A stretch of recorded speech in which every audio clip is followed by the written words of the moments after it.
코로나19 시기에 잠시 주춤했지만 날로 확대되는 항공교통에 기후 위기가 더 가속화되는 것 아니냐는 우려가 커지고 있습니다. 우리 지역에서도 이런 우려를 담아 공항신설 반대 운동이 꾸준히 진행되고 있는데요. 환경부 세종청사 앞에서 2년째 하루도 빠짐없이 농성이 계속된 게 현실입니다. 지역의 발전을 위해 공항은 필수 인프라라는 주장과 더불어 공항은 이제 지구의 위기에 반한다는 주장에 치열하게 맞서고 있습니다. 공항 말고 갯벌! 다시 한번 해보죠. 공항 말고 갯벌! 세종시에 위치한 환경부 청사 앞이 구호 소리로 떠들썩합니다. 시민들이 십시일반 당번을 서가며 이어온 싸움. 새만금 신공항 철회를 촉구하는 천막 농성이 2주년을 맞은 것을 기념하기 위해 이번에는 적지 않은 사람들이 전국에서 모였습니다. 어느덧 730여일의 농성을 이어온 주인공들은 직장인과 주부, 학교 선생님 등 평범한 일상을 살아가는 이웃 시민입니다. 서울에서 부산에서 바다 건너 제주에서까지 힘을 보태며 공항 건설로 곳곳에서 야기되고 있는 환경 파괴에 우려를 나타냅니다.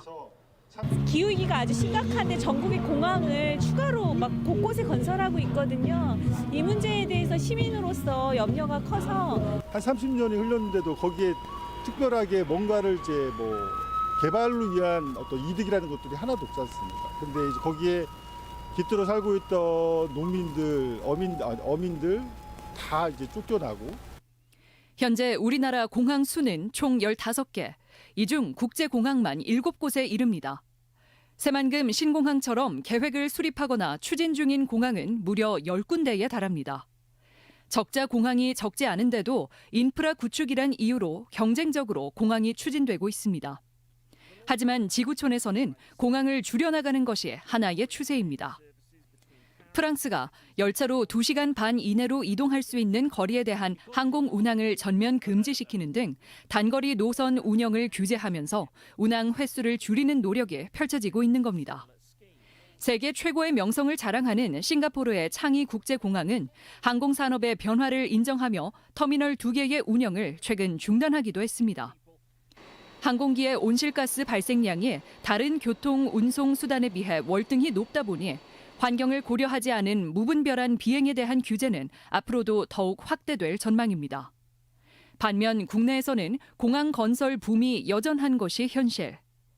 가까운 일본만 해도 큐슈 섬에만 10개의 공항이 있어 관광과 산업의 견인차가 된다며 필수 인프라라는 인식이 여전한 겁니다. 용역 근거가 됐었던 계획들과의 연계성, 적정성 이런 부분들 검토를 하고 있는 거고요. 일단 용역이 진행 중이다 정도까지만. 현재 새만금에 예정된 신공항은 이런 논란의 최전선에 있습니다.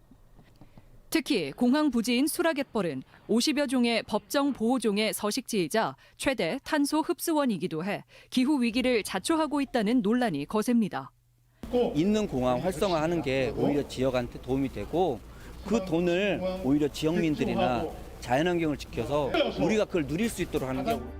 과연 인프라가 우선이냐, 기후 위기를 위한 과감한 결단이 필요한 시점이냐, 환경부 앞 700일의 천막 농성에 우리에게 질문을 던지고 있습니다. 지구 새로봄, 전주 MBC 목서윤입니다.